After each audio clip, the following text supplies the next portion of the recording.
श्री पुष्कर राज जोशी जी, जिसे हम भारत में शायद यहाँ भी कहते ही हैं, लखा भाई के नाम से संबोधित करते थे। ऐसे बड़े भाई लखा भाई जी, उपमेयर श्रीमती कैशिला चंद जी, भूतपूर्व सुदूर पश्चिम प्रदेश सभा के सदस्य श्री लीलाधर भट्ट जी, सभी वार्ड के अध्यक्ष, वालेक मीडिया ग्रुप के एमडी अर्जुन कुमार कुंवर जी एवं सभी मंचासीन प्रतिनिधि गणों का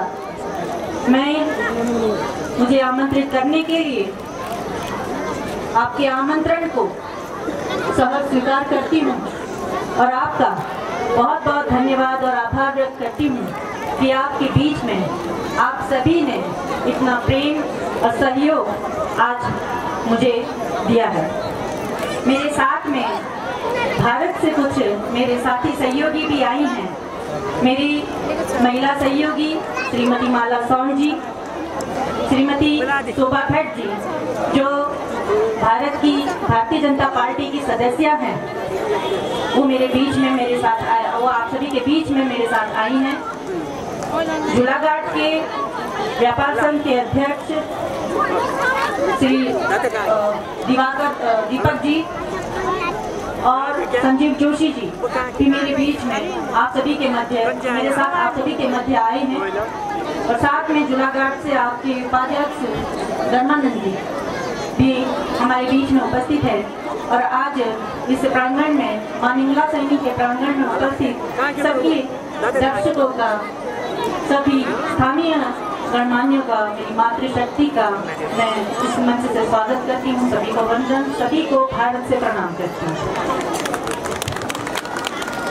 ये मेला प्रथम बार आयोजित जरूर हो रहा है।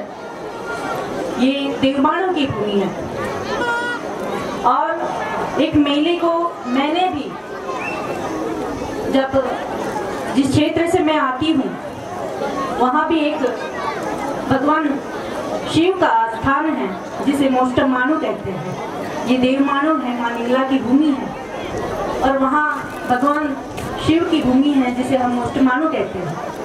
विगत 20-21 वर्षों से हम वहाँ मेले का आयोजन कर रहे हैं और जिस तरह से मैं देख रही हूँ कि हमारे भारत के कलाकार यहाँ पहुँचे हैं, वैसे ही आपके कलाकार भी वहाँ पहुँचते हैं। ये संस्कृति का आदान प्रदान देखते ही बहुत सुंदर आयोजन, भव्य आयोजन। ये पहली बार ये आयोजन हो रहा है। हमने 20 वर्षों में उस आयोजन में 1 दिवसीय मेले को 3 दिवसीय मेला किया, 3 दिवसीय मेले को आज 6 दिवसीय मेला किया।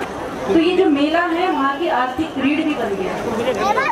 पूरे साल भर में भी अगर कोई व्यवसायिक गतिविधि नहीं होती है, लेकिन फिर भी 6 दिन में इतना अच्छा वहाँ पर आगमन हो जाता है, वहाँ जनता इतना प्रेम देती है, वहाँ श्रद्धालु इतनी श्रद्धा से आते हैं अपने शिव मंदिर में, तो उनकी 6 दिन में ही पूरे साल भर की रोजी रोटी वहाँ पर वो लोग कमा लेते हैं। मैं इस मंच से शुभकामनाएं देती हूँ कि आज जिस तरह से प्रारंभिक चरण में प्रथम रूप में यह मेला आयोजित हो रहा है, ये धीरे धीरे जरूर अपना भव्य और विशाल रूप उसी प्रकार लेगा। मैं ऐसी अपने बड़े भाई को शुभकामनाएं देती हूँ। हम कह रहे हैं रोटी बेटी का संबंध है, संस्कृति का आदान प्रदान है। जिस तरह से आपने भी झूसिया दमाऊ का नाम लिया, उनको राष्ट्रपति सम्मान मिल चुका है। भारत हमेशा से अपने पड़ोसी देशों के साथ सहयोगी की भावना रखता है, प्रेम की भावना रखता है। वो किसी से लड़ने भिड़ने में विश्वास नहीं करता। और अभी हम बात भी कर रहे थे, हम बहुत देर तक नगर पालिका कार्यालय में बैठे भी थे और भाई ने बहुत अच्छा विचार रखा, लखा दादा ने बहुत अच्छा विचार रखा। उन्होंने महिलाओं के लिए किस तरह से हम स्वरोजगार उत्पन्न कर पाएंगे, किस तरह से हम ट्रेनिंग भारत में आपको अगर ले जाकर दे पाए, तो इस तरह का विचार भी रखा बहुत सा, क्योंकि उन्होंने भारत को समझा है। यहाँ पर तमाम ऐसे आपके प्रतिनिधि हैं जिन्होंने भारत से शिक्षा ग्रहण की है। अभी बात करते मंच पर बैठे थे, सभी ने कहा कि हम भारत आए हैं और भारत में हमने अपनी शिक्षा पूरी की है। उन्होंने भारत को समझा है, देखा है भारत में किस प्रकार से काम होता है और इसलिए उन्होंने प्रस्ताव रखा। हम अपनी ओर से वहाँ की जिला पंचायत में अध्यक्ष हूँ, अपनी ओर से मैं कोशिश करूंगी कि आने वाले समय में अगर कभी भी ऐसा अवसर मिला तो मैं दशरथ चंद नगर पालिका की बहनों के लिए, भाइयों के लिए, यहाँ के कलाकारों के लिए वहाँ अवसर सुनिश्चित कराऊंगी, क्योंकि यहाँ आना सिर्फ आकर आपके बीच में बातें करके जाना ये मेरी प्रकृति नहीं है, ये मेरा नेचर नहीं है। जो मैंने कहा है मैं उस पर काम करने का भी बीड़ा उठाऊंगी। ये मैं आज यहाँ आप लोगों से वादा करके जाती हूँ कि मैं आने वाले समय में अपनी बहनों को वहाँ आकर तभी भारत नेपाल का जो मैत्री संबंध है, जो रोटी बेटी का संबंध है, वो कहने मात्र का नहीं होगा, उसे हम पूर्ण रूप से पूरा करेंगे। इसी सहयोग से, प्रेम से, स्नेह से, सम्मान के साथ जिस तरह का सम्मान आज आपने मुझे दिया है, मैं उसी सम्मान का सम्मान रखते हुए आपके लिए भी अवसर हो यह सुनिश्चित करूंगी। और साथ ही जो रोटी बेटी का संबंध आज तक हम इस पुल पार, जो झूलाघाट का पुल है, उसको पार करते हुए, जोड़ते हुए देख रहे थे, लेकिन अब जो समय है थोड़ा बदल गया है। आधुनिक हम भारत की बात करते हैं, आधुनिक भारत, आधुनिक नेपाल की भी बात होनी चाहिए, नई सोच के साथ काम होना चाहिए। झूलाघाट पुल हमारी विरासत है और साथ में अब झूलाघाट में मोटर पुल बने, इसकी भी हमें अपनी ओर से पहल करनी चाहिए। अगर हमारी बेटियां विदा हो तो मोटर पुल में विदा हो, इस तरह से कि मेरे एक ही कहने के मात्र से नहीं होगा, आप भी जोर लगाइए। मैं भी अपने जो भी हमारे जनप्रतिनिधि है, केंद्रीय जनप्रतिनिधि है, हमारे स्थानीय विधायक है, उनको ये बात आपकी बात मैं उन तक पहुँचाऊँगी और जल्द से जल्द वो मोटर पुल बनकर हम लोगों को और भी हमारे रास्ते को, हमारे मार्ग को सुगम करेगा, इतनी बात रखती हूँ। और इससे ज़्यादा मैं क्या कहूँ, हमारे स्थानीय कलाकार रवि शास्त्री जी आपके बीच में पहुँचे हैं और भगवती धनपुरिया जी पहुँची है। मैं आपका भी बहुत बहुत आभार अभिनंदन करती हूँ।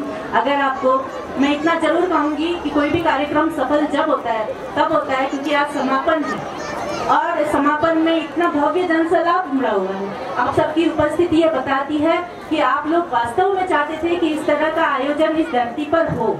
वैसे आयोजन होते हैं, पूजा पाठ वगैरह इस प्रांगण में होते हैं, लेकिन इस सांस्कृतिक आयोजन को आप सभी ने अपनी उपस्थिति से सफल बनाया है। तो मुझे लगता है ये समापन सफलता की ओर आगे बढ़ रहा है और आने वाले समय में जो स्थानीय कलाकारों को ये मंच मिला है और भी मिलता रहेगा, विद्यालय के बच्चों को भी ये मंच मिलेगा और इन्हीं मंचों से, ये स्थानीय मंचों से ये बच्चे आगे बढ़ेंगे। आप ही के बीच में कलाकार, आप ही के कलाकार है, इसलिए तालियां बजाने में कंजूसी मत करिएगा, जोरदार तालियां बजाकर उनका स्वागत और आपको सफल समापन की मैं बहुत बहुत बधाई और शुभकामनाएं देती हूँ। धन्यवाद।